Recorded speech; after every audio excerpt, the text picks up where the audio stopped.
I first learned the term conscientious objector in social studies class when they taught us about Muhammad Ali.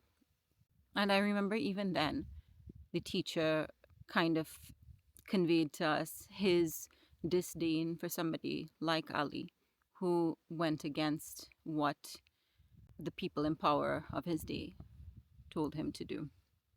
And at the time that he was most successful in his boxing career, the United States was engaged in a completely unjustified war in Vietnam. American citizens were being drafted to go all the way around the world and fight and kill people there. Ali would have none of this, and he said that his religious and moral principles did not allow him to do that. He took a stand, he lost everything, he risked jail, he gave up his boxing title, and even his passport was taken away from him. He said, "But my conscience won't let me go shoot my brother, or some darker people, or some poor, hungry people in the mud for big, powerful America. And shoot them for what? They never called me a racial slur. They never lynched me. They didn't put no dogs on me. They didn't rob me of my nationality, rape and kill my mother and father. Shoot them for what? How can I shoot them poor people? Just take me to jail." And here we have a model of what it means to stand up and do the right thing and say no when injustice is being committed and you are asked to either be silent or participate in it.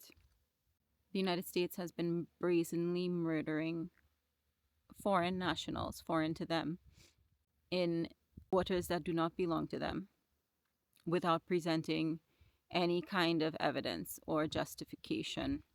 And to date, more than 90 people have been killed, among them citizens of my country, Trinidad and Tobago.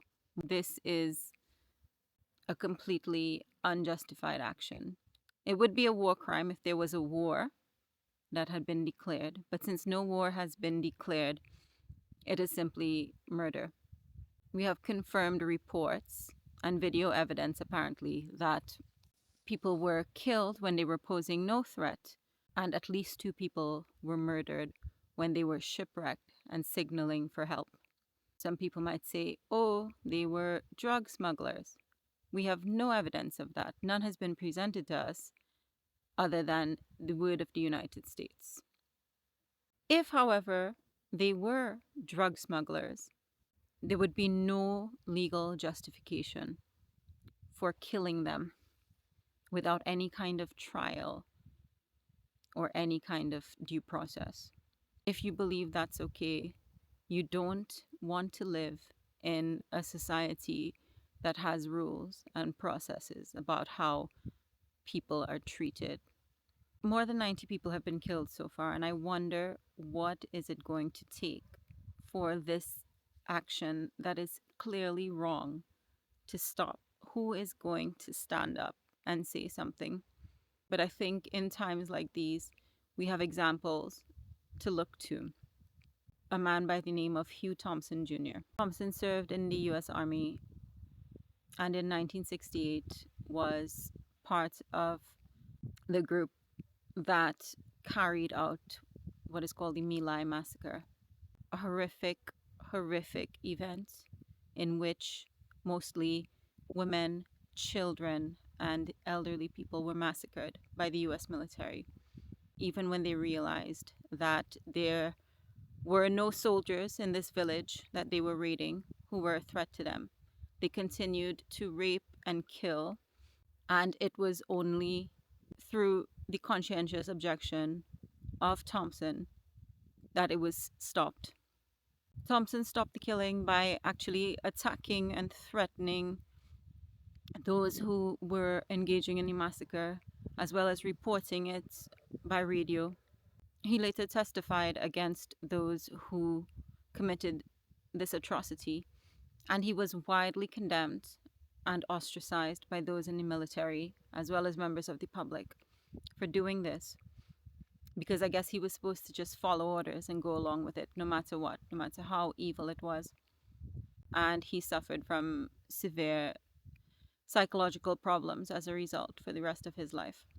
Those who are in power and those who commit evil rely on the rest of us going along with it, turning a blind eye, protecting our interests, not saying too much, or maybe benefiting. But what conscientious objectors do is they stand up and they say, wait a minute, this isn't right. And everybody knows this isn't right.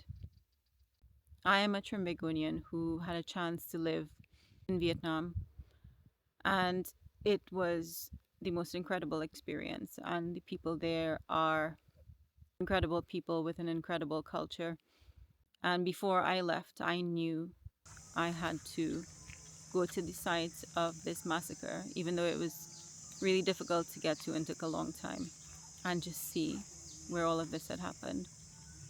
And nowadays, it's a beautiful and peaceful site. They still mark where those houses were, and there are plaques with the names of those who lived there, mostly women and children and the elderly. They were attacked in the morning when they were eating their breakfast, sitting on the floor. Soldiers came in, wreaking havoc. The soldiers would later pile the bodies into a ditch. When you walk around the site, it was like I could feel the spirits of those who had passed there. Why do we keep letting the same things happen over and over again?